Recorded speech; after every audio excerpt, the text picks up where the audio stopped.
இயேசு இன்னைக்கு உயிர்த்தெழுந்தார் என்ற ஆல்ரெடி உயிர்த்தெழுந்துட்டார். உயிர்த்தெழுந்த செய்தியை இன்றைக்கு உயிர்த்தெழுதல் பண்டிகை உலகம் ஃபுல்லாக கொண்டாடிட்டு இருக்காங்க. காலையில் எல்லாரும் மெழுகுவர்த்தி ஏந்தி நல்ல ஒரு ப்ரொசஷன் போகிறாங்க எல்லா சபைகளிலும். எங்களுக்கும் அந்த ஒரு பாக்கியமே கிடச்சி காலையிலே அப்படி மெழுகுவர்த்தி ஏந்தி பாடல்களை பாடி யூத ராஜசிங்கம் உயிர்த்தெழுந்தார்னு சொல்லி நாங்கள் பாடல்களை பாடிட்டு எல்லாரையும் மாதிரி நாங்களும் அந்த கேண்டிலை பிடிச்சிட்டு போனது ரொம்ப மகிழ்ச்சியாக இருக்குது. பிரியமான தேவ பிள்ளைகளே, இயேசு உயிரோடு இருக்கிறார். அல்லேலூயா. லூக்கா 24வது அதிகாரம் 6வது வசனம். லூக்கா 24:6 யாராவது படிப்பீங்களா? அவர் இங்கே இல்லை, அவர் உயிர்த்தெழுந்தார். அவர் இங்கே இல்லை, அவர் உயிர்த்தெழுந்தார். பிரியமான தேவ பிள்ளைகளே, இன்றைக்கு அனைவருடைய வாழ்க்கையில் நம்ம எங்கே இருக்கிறோம், என்ன செய்கிறோம், உண்மையாகவே இந்த காரியத்தில் வெற்றி வந்துச்சா வரலையா, என்னுடைய வாழ்க்கையில் இந்த காரியத்தில் ஒரு விடுதலை கிடைச்சா கிடைக்கலையான்னு சொல்லி தான் இன்றைக்கி அநேகர் கண்ணீரோடும் கவலையோடு இருக்கிறோம். ஆனால் இங்கே என்ன சொல்லியிருக்கு, இவங்க செத்து போயிட்டாரு, இயேசு அடக்கம் பண்ணிட்டாங்கன்னு சொல்லி காலையில் யாரெல்லாம் போனாங்கன்னு படித்தோம். மத்தேயு 28 அப்படி எடுத்து வச்சுக்கோங்க. மற்ற 28 யார் போனா? முதல்ல யார் போனாங்க? மகதலேனா மரியாள். ஓய்வு நாள் முடிந்து வாரத்தின் முதலாம் நாள் விடிந்து வருகையில் மகதலேனா மரியாளும் மற்ற மரியாளும் இன்னொரு இடத்துல சில ஸ்திரீகளும் சொல்லி. பொதுவாக பெண்கள் இப்படி போக மாட்டாங்க கல்ற பகுதிக்கு, அப்படி தானா? இந்த நாட்களில் அதிகமாக போகிறது இல்லை. போவாங்க, குடும்பமாக போவாங்க, தனியாக போகிறது இல்லை. ஆனால் பாருங்கள், அந்த நாட்களில் யோசிச்சு பாருங்கள், இயேசுவை நேசிக்கிற பெண்கள், இயேசுக்காக ஊழியம் செய்த பெண்கள் அநேகர் அன்னைக்கு இருந்தாங்க. நீங்களும் நிறைய பேர் ஆலயத்தில் வந்து உதவி செய்கிறீங்க, ஜெபிக்கிறீங்க, இயேசுக்காக ஊழியம் செய்கிறீங்க. கர்த்தர் உங்களை ஆசீர்வதிப்பார். பிரியமான தேவ பிள்ளைகளே, அன்றைக்கி இயேசுவுக்கு கூட இருந்து ஊழியம் செய்த பெண்கள்னு சொல்லி நிறைய பெண்களை வேதத்தில் நம்ம பார்க்குறோம். அந்த பெண்கள் பாருங்கள், காலையிலே போகிறாங்க, அதிகாலையில் எழும்பி அவங்க பார்க்குறாங்க. அவங்க பார்க்கும்போது அதில் பூமி அதிரும்படியாய் கர்த்தருடைய தூதன் வானத்திலேருந்து இறங்கி வந்து அந்த கல்லை புரட்டி அதன் மேல் உட்கார்ந்துருக்காரு. பாருங்கள், இப்போது காவலாளர் அவனுக்கு பயந்ததினால் திடுக்கிட்டு செத்தவர்களை போலானார்கள். அப்போ அந்த ஸ்திரீகள் அங்கே இருக்கிறாங்க. அப்போ சொல்கிறாரு, நீங்கள் பயப்படாதிருங்க. ஏன்னா இவங்க காலையில் போய் நிற்கிறாங்க, அதிகாலையில்.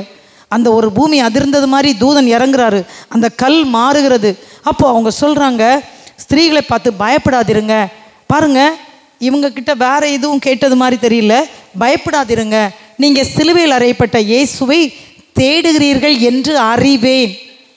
பிரியமான தேவ பிள்ளைகளே, சில கஷ்டத்தில் நம்ம ஆண்டவரை நோக்கி பார்த்து போகும்போது ஆண்டவருக்கே தெரியும் என்ன காரியமாக நீங்கள் இந்த ஆலயத்தில் வந்து ஜெபிக்க வந்திருக்கீங்க. அப்போ உங்கள் இருதயத்தில் இருக்கிற பாரங்கள் இயேசுவுக்கு தெரியும். உங்கள் இருதயத்தில் இருக்கிற ஏக்கங்கள் இயேசுவுக்கு முன்கூட்டியே தெரியும். பார்த்தீங்களா, இவங்க போய் நிற்கிறாங்க.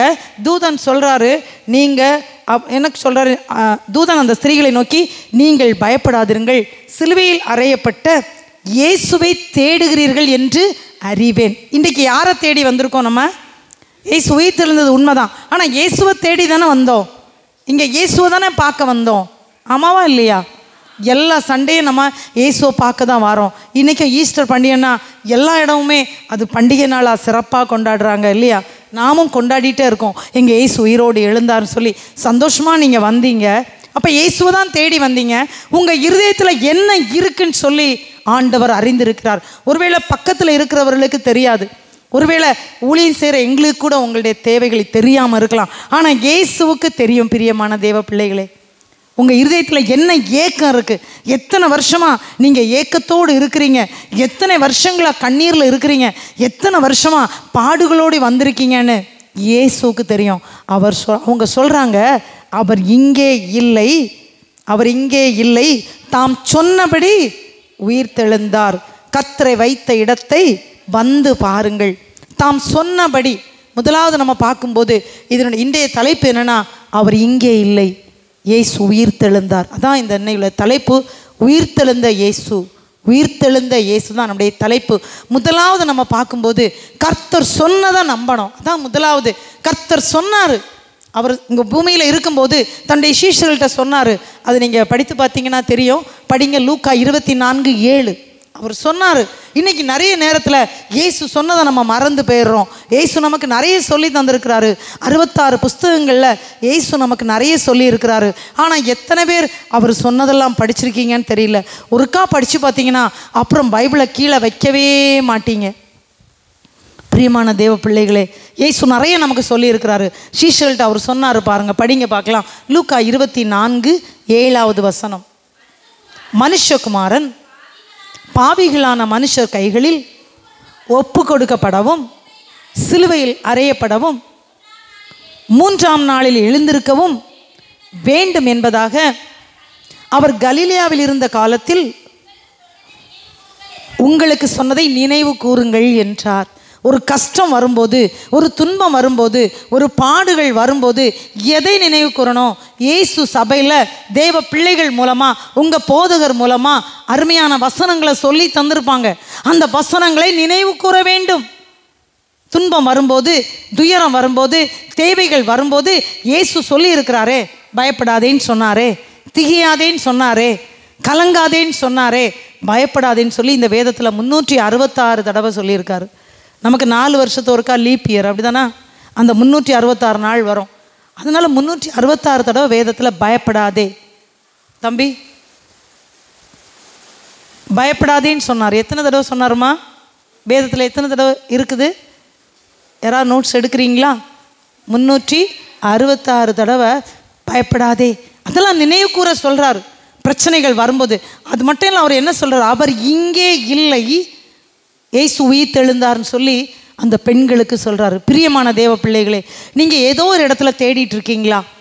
ஏதோ ஒரு இடத்துல இங்கே கிடைக்கும், இந்த பகுதியில் எனக்கு கிடைக்கும்னு சொல்லி தன்னுடைய சுய விருப்பத்தினுடைய ஏதோ ஒன்றை தேடுறீங்களா? இங்கே எனக்கு கிடைக்கும்னு சொல்லி ஏதோ ஒரு இடத்த நினச்சிட்டே நம்பிட்டு இருக்கீங்களா? இல்லை மனுஷங்களை நம்பிட்டு இருக்கீங்களா? ஆனால் இவங்க சொல்கிறாங்க, மரித்து போனார்னு சொல்லி தானே நீங்கள் வந்தீங்க. அவர் மரிக்கலை, அவர் உயிர்த்தெழுந்தாச்சு. மரித்தார், ஆனால் அவர் இங்கே இல்லை, அவர் இங்கே இல்லை. தாம் சொன்னபடி உயிர்த்தெழுந்தார். சொன்னபடி அவர் சொல்லியிருந்தார். ஆனால் சீஷர்கள் அதை நம்பலை. அவங்க என்ன நினச்சாங்க? 5 அப்பம் 2 மீன், அப்போ ஏன்னா 2 தடவை அவர் செய்ததை நம்ம வேதத்தில் படிக்கிறோம், அப்படி தானே? அப்புறம் நம்ம போகும்போதெல்லாம் கூட கூட்டிகிட்டே போகிறாங்க, சாப்பிட்டுட்டு இருக்கோம், ஜீசஸ் கூட இருக்கோம். 3.5 வருஷம் அப்படி ஜீசஸ் கூடயே போயிட்டு இருந்தாங்க. அவங்க நம்பலை. பேதுரு கூட மறுதளிச்சான்னு பார்க்குறோம் இல்லையா? மறுதளித்தார், அப்புறம் மனம் கசந்து அழுதாருன்னு பார்க்குறோம். சீஷர்கள் அதை நம்பலை. ஆனால் சீஷர்கள்ட்ட சொல்லியிருந்தார், ஆனால் அவர் சொன்னபடி உயிர்த்தெழுந்தார்னு சொல்லி அவருக்கு சொல்லி கொடுக்குறாங்க. பிரியமான தேவ பிள்ளைகளே, நம்ம கொஞ்சம் அதை யோசித்து பார்க்கலாம். இன்னும் நீங்கள் பார்த்தீங்கன்னா மத்தேயு 28ஆம் அதிகாரத்தில் அவர் இங்கே என்ன சொல்கிறாங்க? கர்த்தரை வைத்த இடத்தை வந்து பாருங்கள். அநேக நேரத்தில் நம்ம நினைக்கிறோம், இந்த இதில் தானே அவர் செய்வேன்னு சொன்னார். அநேக நேரத்தில் நமக்குள்ள ஒரு சுய விருப்பம், இது தானே நடக்கும் அப்படின்னு நினைக்கிறோம். வந்து வேணா பாருங்கள், உங்களுக்கு சந்தேகம் இருக்குன்னா வந்து பாருங்கள் அப்படின்னு சொல்லி கொடுக்குறாரு. அவனுடைய வசனத்தை நினைவு கூற வைக்கிறாரு. அவர் உயிர்த்தெழுவேன்னு சொல்லியிருக்காரு அப்படின்னு சொல்லி கொடுக்குறாரு. இன்னும் நீங்கள் அதே போல் மார்க்கு அப்படியே கடைசி வந்துடுங்க. மார்க்கில் 16ஆவது அதிகாரம், லூக்காவில் 24ஆவது அதிகாரம், யோவானில் 20ஆவது அதிகாரம். நீங்கள் ஃப்ரீயாக இருக்கும்போது இந்த பகுதியெல்லாம் படித்து பார்த்தீங்கன்னா ஒவ்வொரு பகுதியிலையும் நீங்கள் வாசிக்கும்போது ஆண்டவர் உங்களோடு பேசுவார். பிரியமான தேவ பிள்ளைகளே, இங்கே பார்த்தீங்கன்னா ஓய்வு நாளான போது ஸ்திரீகளெல்லாம் அங்கே போனாங்கன்னு சொல்லி பார்க்குறோம். அப்போ அவங்கக்கிட்ட என்ன சொன்னார்?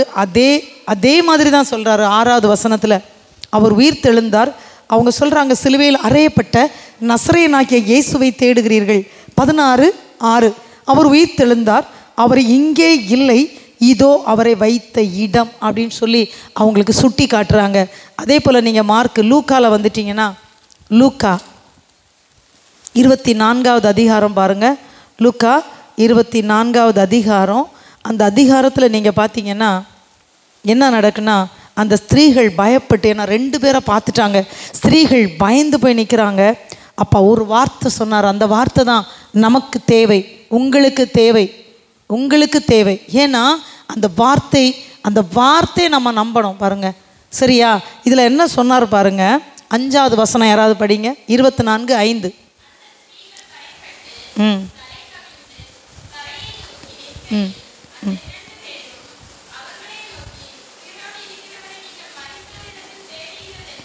ம்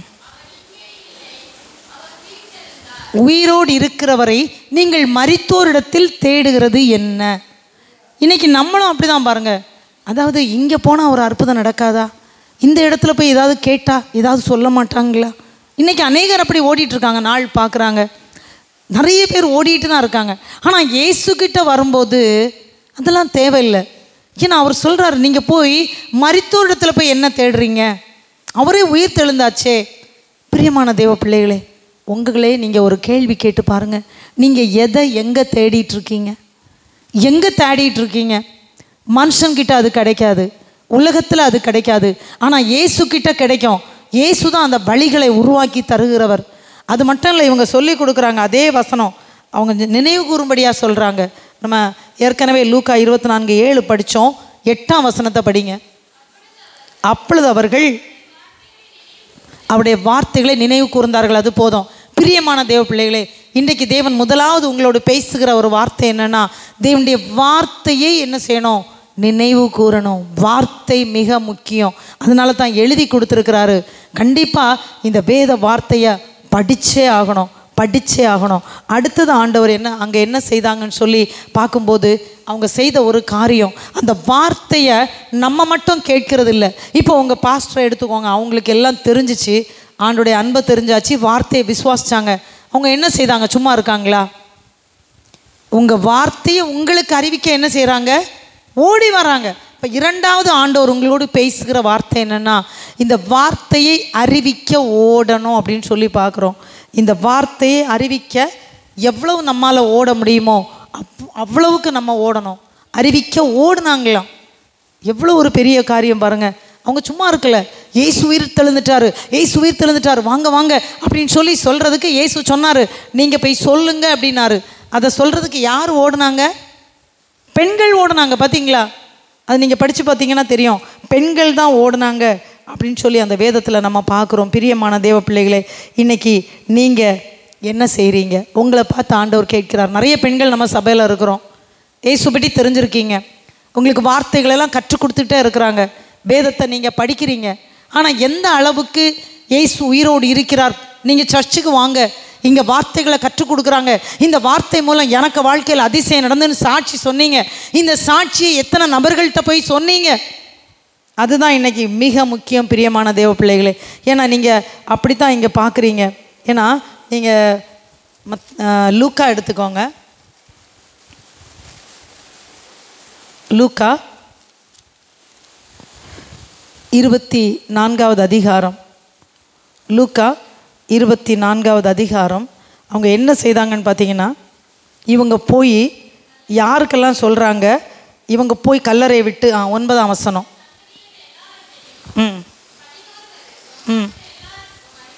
எப்படிங்க ஒரு பெண்களால் அது முடியுதா? இயேசுக்கு சீஷர்கள்ட்ட போய் சொல்கிறாங்க, இயேசுவோடி கூட இருந்தவங்கள்ட்ட போய் சொல்கிறாங்க. ஆனால் அவர்கள் நம்பினாங்கன்னு இருக்கா? அடுத்த வசனம் படித்து பாருங்கள். 11வது வசனம். இல்லை, நீங்கள் 24:11.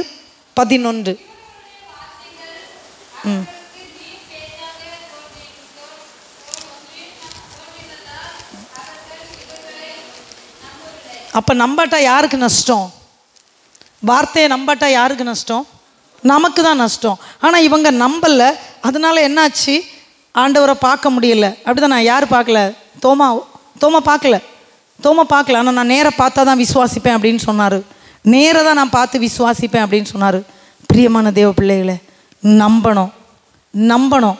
அவருக்கு வார்த்தைக்கு மேலே விசுவாசம் வைக்கணும். அது மட்டும் இல்லை, வார்த்தையை அறிவிக்க இவங்கெல்லாம் ஓடுனதை நம்ம பார்க்குறோம். அவங்க ஓடுனாங்க. எப்படின்னா, தீவிரமாய் போய் சொன்னதாட்டு வேதத்தில் நம்ம படிக்கிறோம். தீவிரமாய் அவங்களுக்கு போய் சொல்கிறாங்க. பாருங்கள் பிரியமான தேவ பிள்ளைகளே, தேவன் உங்ககிட்ட அதைத்தான் எதிர்பார்க்கிறார். எவ்வளவு அதிகமாக ஓடி ஓடி நம்ம சொல்கிறோமோ அவ்வளவுக்கு அதிகமாய் அவனுடைய வார்த்தையை கேட்குற பிள்ளைங்க என்ன செய்வாங்க? நம்முடைய ஆலயத்துக்கு வருவாங்க. மிக முக்கியமாக மத்தேயு 28வது அதிகாரத்தை எடுத்து வச்சுக்கோங்க. இங்கே நடந்த ஒரு அற்புதம் நமக்கும் நடக்கும். என்ன செய்தாங்கன்னா பாருங்கள், 7வது வசனம் படிங்க. மத்தேயு 28:7. சீக்கிரமாய் போய் அவர் மரித்தோரிலிருந்து எழுந்தார் என்று அவருடைய சீஷர்களுக்கு சொல்லுங்கள். அவர் உங்களுக்கு முன்னே கலிலேயாவுக்கு போகிறார், அங்கே அவரை காண்பீர்கள் என்று உங்களுக்கு சொன்னேன் என்றான். அடுத்த வசனம். அவர்கள் பயத்தோடும் மகா சந்தோஷத்தோடும் கல்லறையை விட்டு சீக்கிரமாய், அதுதான் பாருங்க, சீக்கிரமாய். நம்ம ஏதோ ஒரு இடத்துல ஏதோ தேடிட்டு இருக்கோம், அந்த இடத்துல நம்ம நிற்கக்கூடாதுங்க. அது அநேக காரியங்கள் மரித்து போயிருக்கு. ஆனால் நம்ம அதே பகுதியில் நின்றுட்டு இருந்தால் நமக்கு அற்புதம் நடக்காது. ஆனால் இவங்க அந்த பகுதியில் நிற்க வேண்டாம், அவர் இங்கே இல்லைங்க அப்படின்றாரு. நான் சில பேர் அப்படித்தான் இருக்கிறோம். ஆமாம், தேவனுக்கு பிரியமில்லாத காரியங்களை செய்கிறோம், தேவனுடைய வார்த்தைக்கு நம்ம நம்பலை. ஆனால் நம்ம அதே இடத்துல நின்றுட்டுருக்கோம். அந்த இடம் நமக்கு தேவை இல்லை. கொஞ்சம் உங்களே நீங்கள் கேள்வி கேட்டு பாருங்கள். இப்போ எங்கே நின்றுட்டு இருக்கீங்க? இவங்க தீவிரமாய் ஓடி போகிறாங்க, தீவிரமாய் ஓடி போகிறாங்க. இயேசுவை அறிவிக்கிறதுக்கு யாருக்கு அறிவிக்க ஓடினாங்க? சீஷர்களுக்கு அறிவிக்க ஓடினார்கள்.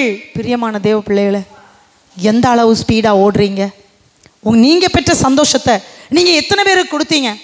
நான் நைட்டு வரும்போது தம்பி அவங்களெல்லாம் கூப்பிட்டுட்டே வந்தாங்க, சீக்கிரம் வாங்க, சர்ச்சுக்கு வாங்க. அப்படி கூப்பிடும்போது அவங்க வர்றாங்க, அப்படி தானே? அவங்க வரும்போது இங்கே வந்து இயேசுடைய அன்பை பெற்றுக்கொள்கிறாங்க, இயேசுவை பார்க்குறாங்க, அவங்க வார்த்தைகளை நினைவு கூற முடியுது, இயேசுக்கு மேலே விசுவாசம் வைக்க முடியுது. அதனால நிறைய பேர் வந்திருக்காங்க. சிறு குழந்தைகளெல்லாம் தம்பி வாங்க, தம்பி வாங்கன்னு கூப்பிட்டாங்க. எதனால? இதுதான் ஒவ்வொரு வேடமும் எதிர்பார்க்கிறார். யாரோ ஒரு நபர் மட்டும் இல்லை, இயேசுவை அறிவிக்க எப்படி அவர்கள் ஓடினாங்களோ, ஓடும்போது என்ன நடந்துச்சின்னு பாருங்க. 9வது வசனம் படிங்க. அவர்கள் அவருடைய சீஷர்களுக்கு அறிவிக்க போகிற போது, அவர்கள் அவருடைய சீஷர்களுக்கு அறிவிக்க போகிற போது இயேசு தாமே எதிர்பட்டார். அல்லேலூயா. உங்களில் எத்தனை பேருக்கு இது புரிந்திருக்குன்னு எனக்கு தெரியல. இயேசுவை பற்றி அறிவிக்க நீங்க போகும்போது இயேசுவே வருகிறார். அல்லேலூயா. சத்தமா அல்லேலூயா சொல்லுங்களேன். அல்லேலூயா. நீங்க வார்த்தையை நினைவு கூர்ந்தீங்க, வார்த்தைக்கு மேலே உங்களுக்கு விசுவாசம் வந்துட்டு இப்போ வார்த்தையை அறிவிக்க நீங்கள் போகிறீங்க. இயேசு உயிரோடு இருக்கிறார், என்னுடைய கஷ்டத்துலேருந்து தேவன் எனக்கு நல்ல ஒரு சமாதானத்தை தந்தார், என்னுடைய வேதனைகளை மாற்றினார் சொல்லி நீங்கள் சாட்சி சொல்கிறீங்க. இதை சொல்கிறதுக்கு ஓடி ஓடி போகிறீங்க. அப்படி ஓடி போகும்போது அங்கே யார் வரா உங்கள்கிட்ட பார்க்குறதுக்கு? இயேசுவே வருகிறார். இயேசுவை பார்க்க ஆசைப்படுறீங்களா? இயேசுவை பார்க்க ஆசைப்படுறீங்களா? இயேசுவுக்காக அறிவிக்க இன்று முதல் ஓடணும். ஆமாங்க, முதல்ல நம்ம சாட்சியாக இருக்கணும். சாட்சியாக இருந்தால் தான் ஓடி போய் இயேசுவை அறிவிக்க முடியும். இயேசுவை அறிவிக்க போகும்போது இயேசு தாமே அவர்களுக்கு எதிர்பட்டார். நீங்கள் போகிற வழியில் இயேசு உங்களை சந்திப்பார். நீங்கள் ஒருவேளை ஜெபிக்கிறதுக்கு போய் உட்காருவீங்க, இயேசு உங்களோடு பேசுவார். ஒருவேளை நீங்கள் வேதத்தை படிக்கிறதுக்கு உட்காருவீங்க, இயேசு உங்களோடு பேசுவார். ஒருவேளை நீங்கள் நல்ல காரியம், நன்மையான காரியம், யாரோ ஒருவருக்கு உதவி செய்யும்படியா இயேசுடைய நாமத்தில் போயிட்டுருக்கீங்க, இயேசு உங்களுக்கு உதவி செய்வார். ஒருவேளை வேலை சரியில்லைன்னு துக்கத்தோடு வந்திருக்கீங்களா? சரியான அளவில் எனக்கு செலவு பண்ணுறதுக்கு சரியான பணம் இல்லை, ஃபைனான்ஷியல் ப்ராப்ளம் இருக்குது அப்படின்னு ஏதோ துக்கத்தில் வந்திருக்கீங்களா?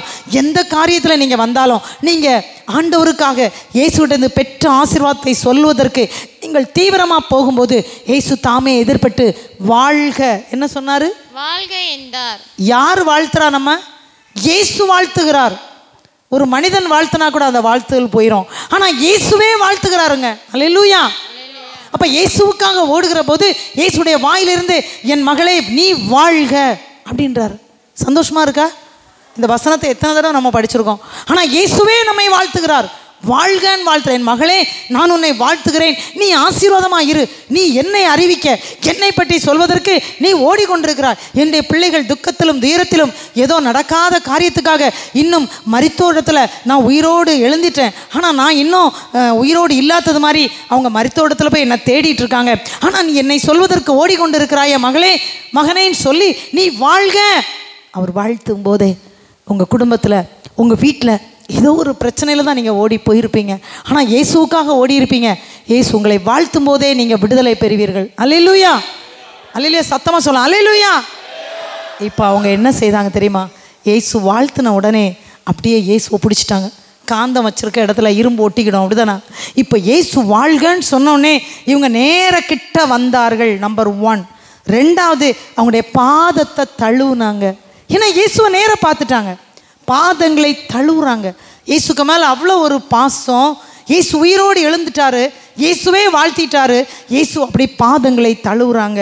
3வது அவரை பணிந்து கொண்டார்கள். பிரியமான தேவ பிள்ளைகளே, நீங்கள் இயேசு உயிர் தெழுந்தார்னு சொல்லி இயேசு உயிரோடு இருக்கிறான்னு சொல்லி நீங்கள் ஓடி சொல்ல போகும்போதே இயேசு தாமே எதிர்பட்டு நீ வாழ்க மகனே, நீ வாழ்க, நீ வாழ்ந்திருப்பாய், உன்னுடைய கஷ்டம் மாறுகிறது, உன்னுடைய கண்ணீர் துடைக்கப்படுகிறது, நான் உன்னோடு கூட இருக்கிறேன், நான் உன்னை விட்டு விலக மாட்டேன், நீ ஆசீர்வாதமாய் இருப்பாய், நீ கீழாகாமல் மேலாவாய், நீ வாளாகாமல் தலையாவாய். தன்னைத்தான் தாழ்த்துகிறவன் எவனும் உயர்த்தப்படுவான், தன்னைத்தான் உயர்த்துகிறவன் எவனும் தாழ்த்தப்படுவான். வேதத்தில் படிக்கிறோம். இயேசுவே உங்களை வாழ்த்துகிறார். உடைய வாழ்த்து செய்தி வேணும்னா முதலாவது என்ன செய்யணும்? தேவனுடைய வசனத்தை நினைவு கூறணும். நினைவு கூறணும்னா வசனத்தை படிக்கணும். படித்தாதான் நினைவு கூற முடியும். படிக்கிறீங்களா? கொஞ்சம் உங்களே கேள்வி கேட்டு பாருங்கள். அப்படியே வேதத்தை கொண்டு வைக்கிறீங்களா? யாருக்காவது வேத புஸ்தகம் இல்லாமல் வந்திருக்கீங்களா? இல்லாதவங்க கொஞ்சம் அப்படியே கையை தூக்குங்க. இன்றைக்கி பாஸ்டர் தருவாங்க. வேத புஸ்தகம் இல்லையா? வேத புஸ்தகத்தை படிங்க. உங்கள் கையில் கொடுத்த வார்த்தையை நினைவு கூறணும். அடுத்து நீங்கள் விசுவாசிக்கணும். அடுத்து விசுவாசத்தோடு அறிவிக்க நம்ம ஓடி போகும்போது பிரியமான தேவ பிள்ளைகளே, கண்டிப்பாக உங்கள் வாழ்க்கையில் தேவன் அற்புதம் செய்வார். கடைசியாக அந்த வார்த்தையின்படி செயல்படணும். யோவான் 21வது அதிகாரத்தில் ஒரு போர்ஷன் நம்ம பார்க்குறோம். பார்த்துட்டு நம்ம முடிக்க போகிறோம். யோவான் 21வது அதிகாரம். அங்கே என்ன நடந்துச்சு அப்படின்னா, செயல்பாடு. அநேக நேரத்தில் இயேசுவை தெரியும், விசுவாசிப்போம், மற்றவங்கள்ட்ட சொல்லுவோம், ஆனால் செயல்பாடில் இருக்காது. கடைசியாக செயல்பாடு எப்படி இருக்கிறது கொஞ்சம் பாருங்கள். 21:1 யோவான் 21.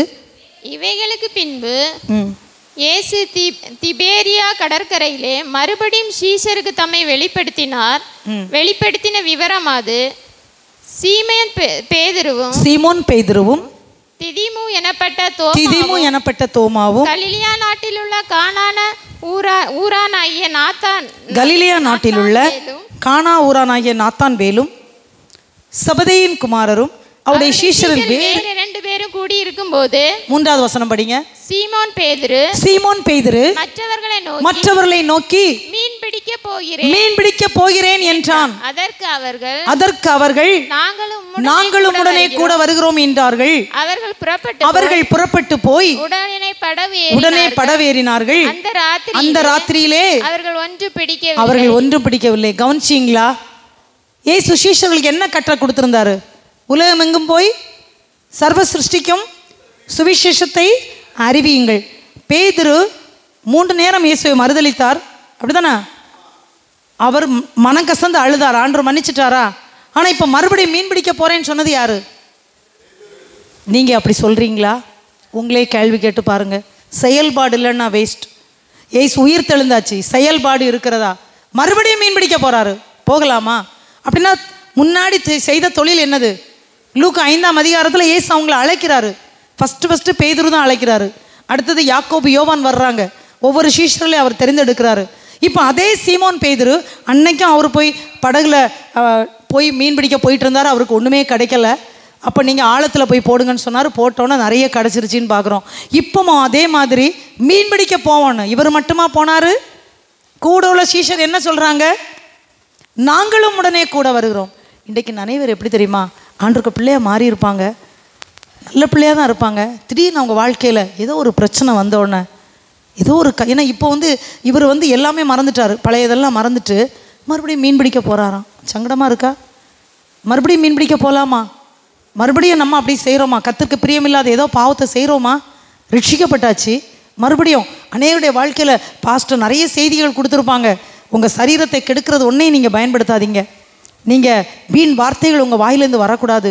ஏன்னா யாக்கோபு 3 ஃபுல்லாக வாய் பரிசுத்தமாக வச்சுருக்கணும், நாவு பரிசுத்தமாக வச்சுருக்கணும். ஒரே வீட்டில் 2 தண்ணி வராது. ஒரே நாவில் துதித்தலும் சபித்தலும் வரக்கூடாதுன்னு சொல்லி தந்திருப்பாங்க. ஆனால் செயல்பாடு இல்லைன்னா எப்படி அற்புதம் நடக்குங்க? கொஞ்சம் நம்ம கேள்வி கேட்டு பாருங்க. மறுபடியும் மீன் பிடிக்க போகிறாரு. அந்த ராத்திரியிலே அவங்களுக்கு ஏதாவது கிடச்சிச்சா? அதில் வசனத்தில் என்ன இருக்குது? அந்த ராத்திரியிலே ஒன்றும் பிடிக்கவில்லை, ஒன்றுமே கிடைக்கல. பிரியமான தேவ பிள்ளைகளை, உங்களே கேள்வி கேட்டு பாருங்க. இயேசுவை ஏற்றுக்கொண்டுச்சிங்க, இயேசுவை விசுவாசிக்கிறீங்க, வசனம் எல்லாம் ஞாபகம் இருக்குது. ஆனால் இயேசு சொன்ன காரியத்தை செய்யலை. இயேசு என்ன விரும்புகிறாரோ அதை செய்யலை. ஏதோ ஒன்று செய்ய போனோன்னா ஒன்றுமே கிடைக்காதுங்க, ஒன்றும் கிடைக்காது. மறுபடியும் மீன் பிடிக்க போகிறாங்க. மறுபடியும் பழைய தொழில், மறுபடியும் பாவமான. அவங்க பாவம் செய்யலை. ஏன்னா அவரை தேவன் தெரிந்து கொண்டார் சுவிசேஷத்தை அறிவிக்க. மறுபடியும் மீன் பிடிக்க போனாங்க, ஒன்றும் கிடைக்கல. ஆனால் ஆண்டவர் விட்டாரா? அங்கே என்ன வசனம் பாருங்க, அடுத்த வசனம் 4ஆம் வசனம். விடியற் காலமான போது இயேசு கரையிலே நின்றார். ஆனால் அவங்களுக்கு சீஷர்களுக்கு அவர் இயேசுன்னு தெரியல. சங்கடமான காரியம். அநேக நேரத்தில் கஷ்டத்தோடு நம்ம ஏதோ ஒரு தப்பு கூட செய்திருப்போம். ஆனால் அங்கே விடுவிக்க யார் வரா? இயேசுவை ஏற்றுக்கொண்ட பிள்ளைகளுக்கு ஒருபோதும் இயேசு உங்களை கைவிட மாட்டாருங்க. கை தட்டுங்க பார்க்கலாம். ஒருபோதும் உங்களை விட்டு விலக மாட்டார். ஒருவேளை நீங்க தூரம் போயிருப்பீங்க, ஆனா அந்த இடத்துல இயேசு உங்களை தேடி வருவார், உங்களை சந்திக்க வருவார். உங்க தேவையை சந்திக்க முடியா அதே இடத்துல தேவன் உங்களுக்கு எதை நீங்க விரும்புறீங்களோ அதை கொடுக்கும்படி வருவார். ஹல்லேலூயா. ஏன்னா இவங்க போனது மீன் பிடிக்க அந்த மீனை கொடுக்கும்படி அவர் போய் நிற்கிறாரு. உங்களையும் தேடி வருகிறவர், நம்மை தேடி வருகிறவர். அவர் வெறுமனை அனுப்புகிற தேவன் இல்லைங்க. நம்ம நினைப்போம், நான் தான் தப்பு பண்ணிட்டேனே, இனி எப்படி நான் இயேசு முகத்தை பார்ப்பேன். ஆனால் பாருங்க, இவர் மீன் பிடிக்க தான் போனார், வேற ஒன்றும் செய்யலை. ஆனால் ஒன்றும் கிடைக்கலையே. அவர் போய் நிற்கிறாரு. அவங்களுக்கு இயேசுன்னு கூட தெரியல. இன்றைக்கி அநேகர் அப்படி தாங்க. இயேசுவை நல்லா தெரிஞ்சு அவருக்கு கிட்ட வந்து ஆலயத்தில் வந்து அவரை தெரிஞ்சிருப்போம். ஆனால் அநேக நேரத்தில் நம்ம தப்பு செய்யும்போது, ஆண்டவருக்கு பிரியமில்லாதை செய்யும்போது, எது நீதினே தெரியாமல் போயிடுது, எது நல்லதுன்னே தெரியாமல் போயிடுது. பக்கத்தில் இயேசு நிற்கிறாரு, கூடவே இருந்திருக்கிறாரு, ஆனால் இயேசு என்று அறியவில்லை. இன்னில் நம்மில் எத்தனை பேர் இன்றைக்கு அப்படி வாழ்ந்து கொண்டு இருக்கிறோம்? நம்ம செய்கிறது கரெக்டு தான் தெரியலை. ஏன் தெரியலை? எந்த அளவுக்கு நம்ம செயல்பாட்டில் அவர் சொன்னதை செய்கிறவங்களா நம்முடைய செயல்பாட்டில் காமிக்கிறோம். ஆனால் இயேசு வந்தார், என்ன சொன்னார்? இயேசு அவங்கள பார்த்து பேசுகிறார், பிள்ளைகளே. பிள்ளைகளே எப்போ நம்ம பார்த்து சொல்கிறாருல, என் பிள்ளைன்றாரு. நான் உங்கள் அப்பா, நீ என் பிள்ளை அப்படின்னு சொல்கிறாரு. பிள்ளைகளே, புசிக்கிறதற்கு ஏதாகிலும் உங்களிடத்தில் உண்டா என்றார். அதற்கு அவர்கள் ஒன்றுமில்லை என்றார்கள். பிரியமான தேவ பிள்ளைகளே, இன்னைக்கு உங்கள் ஜேசிஎஸ் சர்ச் தானே, உங்களை பார்த்து கேட்குறார், மகனே மகளே, புசிக்கிறதுக்கு ஏதாகிலும் உண்டத்தில் உண்டா? எத்தனை வருஷம் ஆயிட்டு நீங்கள் வந்து, எத்தனை மாதங்களாக வந்துட்டுருக்கீங்க? ஏதாவது ஒரு ஆத்மா கூட்டிகிட்டு வந்தீங்களா? ஏதாவது ஒருவருக்கு சுவிசேஷத்தை சொன்னீங்களா? இல்லை பரிசுத்தமாக உங்கள் வாழ்க்கையை நீங்கள் நடத்திட்டு இருக்கீங்களா? உங்கள் ஆவிக்குரிய வாழ்க்கையில் வளர்ச்சி நல்லா வளர்ந்துருக்கா? எனக்கு கொடுங்கன்னு சொல்கிறாரு. ஆமாம் ஆண்டவரே, நான் வேதத்தை நல்லா படிக்கிறேன். ஆமாம் ஏசப்பா, நான் பரிசுத்தமாக வாழ்வதற்கு என்ன அர்ப்பணிச்சிருக்கேன். ஆமாம் ஏசப்பா, என் குடும்பத்தை நான் நல்லா நடத்துகிறேன். என் குடும்பத்தில் நீங்கள் தான் எல்லாமே செய்கிறீங்களாப்பா, அதை நான் உங்களுக்கு படைக்கிறேன்னு சொல்ல முடியுமா? இன்னைக்கு சொல்ல முடியுமா? பிள்ளைகளே, உங்ககிட்ட என்ன இருக்குன்னு கேட்டார். அவங்க ஒன்றுமே இல்லைன்னு சொன்னாங்க. ஆனால் இயேசு எவ்வளோ நல்லவர், அன்புள்ளவர்னு பாருங்கள். அவர் என்ன செய்தார்னு பார்த்தீங்கன்னா, அங்கே என்ன செய்தார்? வலப்புறமாக வலையை போட சொன்னார். வலப்புறம், ரைட் சைட், சரியான இடத்துல வலையை போடு, சரியான இடத்துல வலையை போடு. வலை பக்கத்தில் நிற்கவங்களை பார்த்து தான் சொன்னார், என் பிதாவினால் ஆசீர்வதிக்கப்பட்டவங்களே, நீங்கள் பரலோகத்துக்கு வாங்கன்னு சொன்னார். ஏன்னா நான் சொன்னதெல்லாம் நீங்கள் செய்தீங்க, ஆனால் இடப்பக்கத்தில் இருக்கிறவங்கள பார்த்து நீங்கள் நரகத்துக்கு போங்கன்னு சொன்னார். பிரியமான தேவ பிள்ளைகளை, வலை பக்கத்தில் போட சொன்னார் வலையை. நிறைய மீன் வந்து இழுக்க முடியல, அப்படியே இழுக்க முடியல. இப்போ தான் அவன் மறுபடியும் சொல்கிறான், அவர் கர்த்தர். ஏற்கனவே சீமோன் பேதுருக்கு தெரியும் அவர் கர்த்தர்னு சொன்னான். கடல் மேலே நடந்தார்ல இயேசு, அப்படி தானே? அதெல்லாம் அவருக்கு நல்லாவே தெரியும் தானே. இப்போ அவர் கர்த்தர்னு பார்க்குறாரு. பிள்ளைகளேன்னு சொன்னோன்னே அவருக்கு புரிஞ்சிருச்சு. இப்போ என்ன நடக்குன்னு பாருங்கள். 9ஆம் வசனத்தில் ஒரு அதிசயம் நடக்கும்.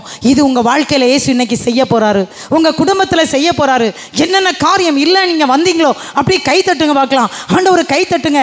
எந்த ஒரு காரியம் இல்லை, ஒருவேளை நீங்கள் தூரமாக நின்றுட்டுருக்கலாம், ஒருவேளை இயேசுவை விசுவாசிச்சிங்க, ஒருவேளை இயேசுக்கு பிரியமாக செய்ய முடியாமல் ஏதோ தூரமாக போயிட்டீங்களா, ஆனால் இயேசு உங்களை தேடி வந்திருக்கிறார். உயிர்த்தெழுந்த பண்டிகையை நம்ம ஆசரித்து கொண்டிருக்கிறோம். இயேசு தேடி வந்திருக்கிறார். அவர் தேடி வந்து உங்கள்கிட்ட கேட்டார். ஒருவேளை பிள்ளைகள்கிட்ட இல்லாமல் இருக்கலாம், ஆனால் என்ன சொல்கிறாரு? வலப்பக்கத்தில் போடுன்னு சொன்னார்.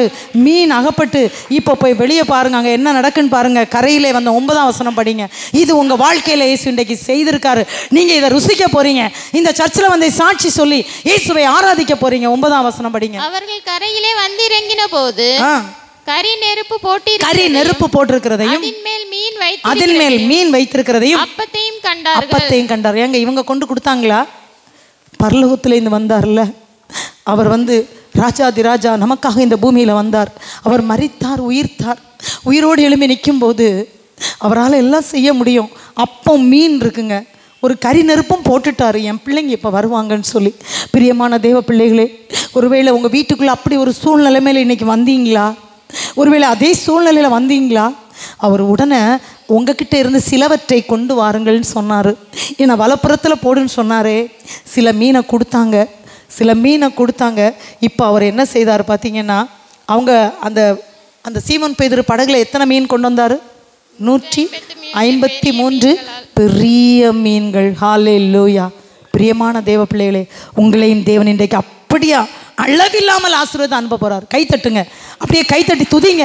அளவில்லாமல் ஆசீர்வதிக்க போறாரு, அப்படியாக ஆசீர்வதிக்க போறாரு. அவர் நீங்க உங்களுக்கே தெரியாது, அவர் வைத்துக்கொண்டு காத்து இருக்கிறார். என்னுடைய பிள்ளைங்க இப்ப வருவாங்க, ஆனா உங்ககிட்ட ஒன்றை கேட்கிறார், ஆத்தும ஆதாயத்தை கேட்கிறார். பரிசுத்தமான வாழ்க்கை வாழ விரும்புகிறார், தேவ வார்த்தையை விசுவாசிக்க விரும்புகிறார், அந்த வார்த்தையை அப்படியே நினைவு கூற விரும்புகிறார், அந்த வார்த்தையின்படி நடக்க விரும்புகிறார். அர்ப்பணிப்பீங்களா? அர்ப்பணிங்க. அப்படியே ஜெபிக்கலாம். அப்படியே கண்ணை மூடி ஆண்டவரை நோக்கி பார்த்து, அப்பா என்ன அர்ப்பணிக்கிறேன்னு சொல்லுவீங்களா? எல்லாம் அப்படியே கண்ணை மூடி அப்படியே ஜெபிப்பீங்களா? ஏசப்பா நான் என்னை உங்கள் கையில் அர்ப்பணிக்கிறேன்ப்பா. அப்படியே ஜெபிப்பீங்களா? எல்லாம் முழங்கால் போட்டு அப்படியே ஜெபிங்க பார்க்கலாம். ஏசுவே என்ன அர்ப்பணிக்கிறேன் சுவாமி, என்ன அர்ப்பணிக்கிறேன்ப்பா. ஒருவேளை நீங்கள் இப்போ தூரமாக வந்திருக்கலாம். ஒருவேளை இயேசு அவர் உயிரோடு எழுந்ததை கூட நீங்கள் விசுவாசிக்கிறீங்க, ஆனால் செயல்பாட்டில் நீங்கள் குறை உள்ளவங்களா? ஏசப்பா கேட்காங்களா? உங்ககிட்ட என்ன இருக்குன்னு கேட்டார, உங்ககிட்ட இருக்க சிலவற்றை கொண்டு வாங்கன்னு சொன்னார். நீங்கள் கொண்டு கொடுக்க முடியுமா? கொடுக்குற லெவலில் நீங்கள் இருக்கிறீங்களா? பிரியமான தேவ பிள்ளைகளே, கொஞ்சம் யோசிப்பீங்களா? கொஞ்சம் யோசிப்பீங்களா? அப்பா நான் உங்ககிட்ட வந்திருக்கேன்ப்பா, அப்பா வந்திருக்கேன்னா அவர் கர்த்தன்னு சொல்லி பேதுருவை சொல்ல வச்சார். அவர் வெளியே இங்கே வரும்போதே பாருங்கள் எப்படி கொடுத்தாரு, இழுக்க முடியாத அளவுக்கு மீன். இன்னைக்கு உங்களுக்கு அப்படி கொடுத்து நிரப்பி அனுப்ப போகிறாரு. நீங்கள் ஒருவேளை குறைவுள்ளவளாக கூட வந்திருக்கலாம், ஆனால் உங்ககிட்ட என்ன இருக்கு அதான் கேட்குறாரு. கொடுப்பீங்களா? கொடுப்பீங்களா? இந்த உயிர்த்தெழுந்த நாளில் ஏசு உங்கள்கிட்ட எதிர்பார்க்கிறார். மகனே மகளே தம்பி எல்லாரும் ஜெபிக்கலாம். தம்பிமார் எல்லாம் முழங்கால் போட்டு ஜெபிங்க. ஏசப்பட்ட கேளுங்க. உங்களை ஏசு ரொம்ப நேசிக்கிறார். எல்லாரும் முழங்கால் போட்டு எல்லாரும் ஏசுகிட்ட கேளுங்க. உங்கள் குறைவுகளை ஆண்டவர்கிட்ட சொல்லுங்க. இன்றைக்கு அவர் உங்களை நிரப்புகிறவராக இருக்கிறார், உங்கள் தேவைகளை சந்திக்கிறவராக இருக்கிறார். ஆண்டவரே பாருங்க, கரையில் வந்தபோது அங்கே மீன் இருந்துச்சு, அப்பா இருந்துச்சு. அவங்க ஆச்சரியப்பட்டாங்க.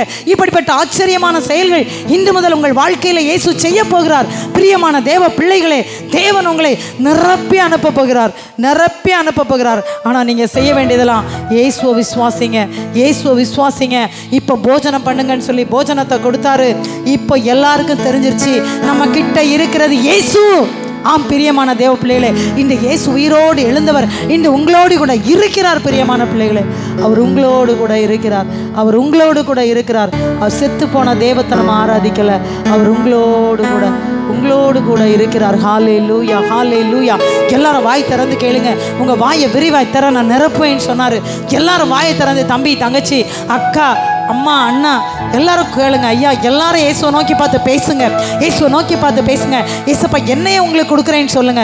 தம்பி எல்லாரும் சோமனுங்க, உங்களை ஆண்டவர் நேசிக்கிறார். தங்கச்சி எல்லாருமே சோமனுங்க, இயேசு உங்களை நேசிக்கிறார். இயேசு உங்களுடைய தேவையை வச்சுட்டு காத்துட்டு இருக்காரு. ஆனால் காத்துட்டு இருக்கும்போதே உங்ககிட்ட என்ன இருக்கு அதை குடுன்னு சொல்றாரு. தம்பி எல்லாரும் சோமனுங்க, எல்லா சிறு பிள்ளைகள் எல்லாம் இயேசுவை நோக்கி பார்த்து ஜெபிங்க. இயேசு உங்களை நேசிக்கிறார். எல்லாரும் நம்ம ஜெபித்த வண்ணமாகவே ஒரு விசை கூட அப்படியே கைகளை தட்டி ஆராதிக்கலாம். இயேசுவை நோக்கி பார்த்து, அப்பா நம்மை நேசிக்கிறவர், ஆசீர்வதிக்கிறவர். 153 மீன்களை அவர் கொடுத்தாரு. பேதுருவால் அதை இழுக்க முடியல. இன்றைக்கு உங்களை அவர் நிரப்பி அனுப்புகிறார். ஆனா உங்ககிட்ட என்ன இருக்கு அதை கொடுங்க. உங்ககிட்ட என்ன இருக்கு அதை கொடுங்க. உங்க கையில இருக்கிறத நீங்க கொடுத்தே ஆகணும். இயேசுவே நான் என்ன அர்ப்பணிக்கிறேன்னு சொல்லுங்க, என்ன அர்ப்பணிக்கிறேன்னு சொல்லுங்க. எல்லாரும் ஆண்டவரை நோக்கி பார்த்து ஜெபிக்கலாம். எல்லாரும் ஆண்டவர் நோக்கி பார்த்து ஹல்லேலூயா, ஹல்லேலூயா, ஹல்லேலூயா. என்ன உங்களுக்கு கொடுக்குறேன் சுவாமி? அப்பா நான் என்னையே கொடுக்குறேன் ராஜா. ஹல்லேலூயா, ஹல்லேலூயா, ஹல்லேலூயா, ஹல்லேலூயா. எல்லாரும் ஜோமனிங்களை எல்லாரும் வாய் திறந்து ஜெபிங்க.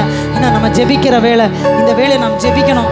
எல்லாரும் ஆண்டவர் நோக்கி பார்த்து, ஏசப்பா என்ன கொடுக்குறேன்ப்பா, நீங்கள் என்கிட்ட என்னப்பா எதிர்பார்க்குறீங்க, நான் என்ன செய்ய நீங்கள் விரும்புகிறீங்கப்பா, என்ன கொடுக்குறேன்ப்பான்னு சொல்லுவீங்களா? தம்பி தங்கச்சி யாருமே அமைதியாக இருக்காதுங்க. இது அமைதியாக இருக்கக்கூடிய நேரம் இல்லை. ஏன்னா இந்த நாள் மிக முக்கியமான நாள். இயேசு உயிர்த்தெழுந்த நாளில் இயேசு உங்களை நிரப்புகிறதற்கு பாருங்கள், நம்ம எல்லாரும் இந்த நாளில் இணைந்து ஜெபித்து கொண்டே இருக்கிறோம். இயேசு உங்களை நேசிக்கிறவராக அவர் உங்கள் மத்தியில் அசைவாடி கொண்டிருக்கிறார். பிரியமான தேவ பிள்ளைகளே, அவர் உங்களை நேசிக்கிறார். ஹல்லேலூயா, ஹல்லேலூயா, ஹல்லேலூயா, ஹல்லேலூயா, ஹல்லேலூயா, ஹல்லேலூயா, ஹல்லேலூயா. பலிபீடத்தில் என்னை பரனே படைக்கிறேனே இந்த வேளை, அடியேனை திருசித்த போல ஆண்டு நடத்திடுவி, அடியேனை திருசித்த போல ஆண்டு நடத்திடுவி. கல்வாரி எல்லாரும் ஆண்டவர் நோக்கி பார்த்து எல்லாம் பேசுங்க. ஆண்டவரே, பலிபீடத்துல என்னை படைக்கும்படியா வந்திருக்கிறேன் ராஜா, என்னை அர்ப்பணிக்கிறேன் ராஜா. எல்லாரும் ஆண்டவர் கரத்துல கொடுங்க பார்க்கலாம்.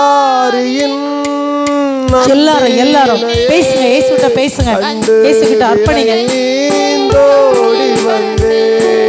கழுவும் திருரத்தத்தாலே கரைநீங்க இருதயத்தை, கழுவும் திருரத்தத்தாலே. எல்லாம் சொல்லுவீங்களா? இயேசுப்பா ஒரு விஷயம் என்ன கழுவுங்கப்பா. நீரங்கி என்னாலே பாரில் ஏதோ நான் செய்திடலே, செப்பீரே வழுவாது என்னை தாங்குவதாய் நிறுத்தி. ஆமாண்டவரே, ஆண்டவரே, என்னால நீங்க இல்லாம இந்த பூமியில நான் எதுவும் செய்ய முடியாது. அப்பா, என்ன வழுவாது காத்து ஆண்டவரே, உங்களுக்காக என்ன நிறுத்துங்கப்பா. உங்க பாதத்துல என்ன கொடுக்குறேன்ப்பா. சொல்லுவீங்களா? எல்லாரும் சொல்லுங்க. தங்கச்சி, தம்பி, எல்லாரும் இயேசுட்ட பேசுங்க. எல்லாரும் ஆண்டவரே, கல்வாரி நன்மையே கண்டு விரைந்தோடி வந்த ஆண்டவரே, உங்க ரத்தத்தினால என்னை கழுவு ராஜா. கரை நீங்க இருதயத்தை ஆண்டவரே, ஒரு விசை கூட என்ன கழுவுங்கப்பா. எல்லாரும் சொல்லுங்க, எல்லாரும் சொல்லுங்க. யாருமே கண்ணை திறக்காதீங்க. எல்லாரும் கண்ணை மூடி இயேசுவை நோக்கி பார்த்து. கழுவும் திருரத்தத்தாலே கரை நீங்க இருதயத்தை, கழுவும் திருரத்தத்தாலே கரை நீங்க இருதயத்தை. சுயமென்னில் சாம்பலாய் மாற சுத்தாவியே அனல் மூட்டும், ஜெயம் பெற்று மாமிசம் சாக தேவாருள் செய்குவீர். சுயமென்னில் சாம்பலாய் மாற. ஆமாண்டவரே, என்னுடைய சுயம் சாம்பலாய் மாறட்டும். சுத்தாவியே என்னை அனல் மூட்டுங்க ஆண்டவரே. ஜெயம் பெற்று மாமிசம் சாக தேவா அருள் செய்யும் அப்பா. இயேசுவே, எல்லாம் இயேசுவே கேளு. இயேசுவே, ஆமாண்டவரே, கல்வாரி நன்மை கண்டு வந்தோம்ப்பா. ஆண்டவரே, எங்களுக்காக ஆண்டவரே உங்க ரத்தத்தால் ஒரு விசை கூட எங்களை கழுவுங்கப்பா.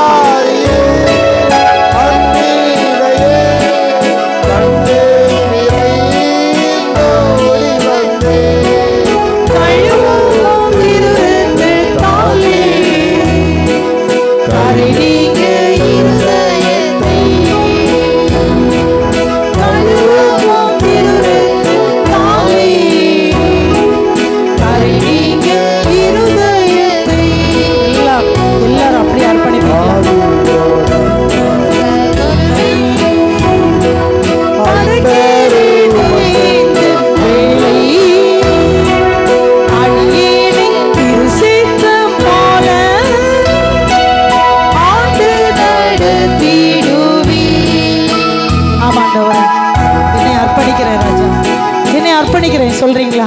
ஒரு விசை கூட உற்சாகமாக கைகளை தட்டி ஆண்டவருக்கு துதி பலிகளை செலுத்தலாம். நன்றி பலிகளை எல்லாரும் எல்லாரும் ஹalleluya. இன்னும் உற்சாகமா இயேசு உங்களை நேசிக்கிறார். இயேசு உங்களை நேசிக்கிறார். இயேசு எல்லாம் கை தட்டி உற்சாகமா ஆண்டவரே ஒரு விசை என்னை தகுதிப்படுத்துங்கப்பா. ஹalleluya. எல்லாம் தம்பிமார் எல்லாம் கை தட்டி எல்லாரும் கை தட்டி நல்லா உற்சாகமா எல்லாரும் உற்சாகமா கைகளை தட்டி தேவனை துதிங்க. எல்லாம் துதிங்க. இந்த நாளில சுயம் உங்களுக்கு சாம்பலா மாறட்டும். இந்த நாளில சுத்தாவி அவர் ஊற்றுகிறார். தேவன் ஊற்றுகிறார். உங்களை நிரப்புகிறார். ஹalleluya ஹalleluya. நல்ல கை தட்டி ஆரவாரிங்க. ஆண்டவரை அர்ப்பணித்து பாடுங்க. இந்த வேளையில தேவன் உங்களை நிரப்புகிறார். உங்கள் குறைவுகளை மாற்றுகிறார். வியாதிகள் மாறுகிறது. உங்கள் கண்ணீர் மாறுகிறது. கஷ்டங்கள் மாறுகிறது. உங்க பண கஷ்டம் மாறுகிறது. வியாதியோடு இருக்கிறீங்களா? ஹாஸ்பிட்டல்ல வியாதியோடு இருக்காங்களா? இயேசு இந்த நாள்ல சந்திக்கிறார். கண்ணீரை துடைக்கிறார். பிரச்சனைகளை மாற்றுகிறார். ஹalleluya ஹalleluya ஹalleluya ஹalleluya ஹalleluya ஹalleluya. துதிக்கிறோம் அப்பா. உம்மை மகிமைப்படுத்துகிறோம் ராஜா, உம்மை கனப்படுத்துகிறோம். ஹalleluya. துதிக்கிறோம் அப்பா, துதிக்கிறோம் அப்பா, உம்மை ஆராதிக்கிறோம் அப்பா, உம்மை போற்றுகிறோம் அப்பா, உம்மை புகழுகிறோம் அப்பா, உம்மை வணங்குகிறோம் இயேசுவே.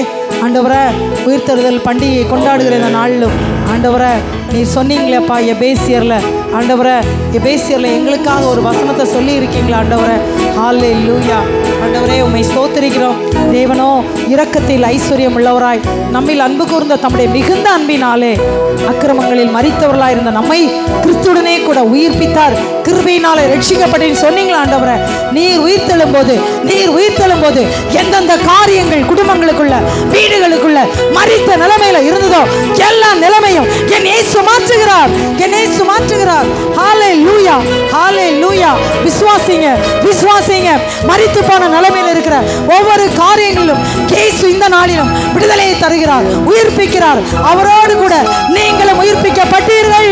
ஹalleluya. உயிர்ப்பிக்கிறவர் இயேசு நம்மோடு கூட இருக்கிறார். ஹalleluya. துதிக்கிறோம் அப்பா. பிள்ளைகளுடைய குடும்பங்களில் அற்புதத்தை செய்து இயேசுவே உம்முடைய வல்லமை வெளிப்படுத்தினதற்காக நன்றி. இந்த நாளை ஆசீர்வதித்து தந்தீரே, நன்றி ஆண்டவரே. இயேசுடைய நாமம் மகிமைப்பட்டதற்காக நன்றி ஆண்டவரே. எங்களுக்கு அல்ல கர்த்தாவே, எங்களுக்கு அல்ல, இயேசுடைய நாமத்திற்கு மட்டுமே மகிமை வரட்டும் என்று ஜெபிக்கிறோம். இந்த நாளிலும் இங்கு கலந்து கொண்ட ஒவ்வொரு பிள்ளைகள் குடும்பங்கள் தனித்தனியாக ஆசீர்வதிங்கப்பா. வியாதியோடு வந்த பிள்ளைகளுடைய வியாதியை எடுத்து போடுவீராக. கண்ணீரோடு வந்த பிள்ளைகளுடைய கண்ணீரை துடைத்தருளும் ஆண்டவரே. அருமையான போதர் குடும்பங்கள் பிள்ளைகள் ஊழியம் செய்கிற ஒவ்வொரு பேரையும் கனப்படுத்துவீராக. தடைகள் விலகட்டும், அந்தகாரங்கள் நொறுங்கட்டும், சத்துடைய கிரியைகள் ஒளிந்து போகட்டும். ஹalleluya. யார் யார் கண்ணீரோடு இயேசுவே இந்த நாளிலாவது எனக்கு அற்புதம் நடக்காதான் வந்தவருடைய வாழ்க்கையில இயேசுவே ஆண்டவரே நீர் அற்புதத்தை செய்து உயிர்ப்பித்து அனுப்புகிறதற்காக நன்றி ஆண்டவரே. ஹalleluya. இயேசுடைய நாமம் மகிமைப்பட்டதற்காக நன்றி. எங்கள் ஒவ்வொருவரையும் தாழ்த்தி உங்களுடைய அன்பு கரத்திலே கொடுத்து ஜெபிக்கிறோம். துதிக்கான மகிமை இயேசுவுக்கு மட்டும் செலுத்துகிறோம். இயேசு ரட்ச மூலம் ஜெபம் கேளும் நல்ல பிதாவே. ஆமென், ஆமென். Praise God. அப்படி நம்ம ஒரு ஜெப குறிப்புக்காக ஜெபம் பண்ணி முடிச்சிடலாம். Praise God. நல்ல ஆண்டவருடைய வார்த்தையை நம்ம கேட்டோம். சொன்னபடி உயிர்த்தெழுந்தார்.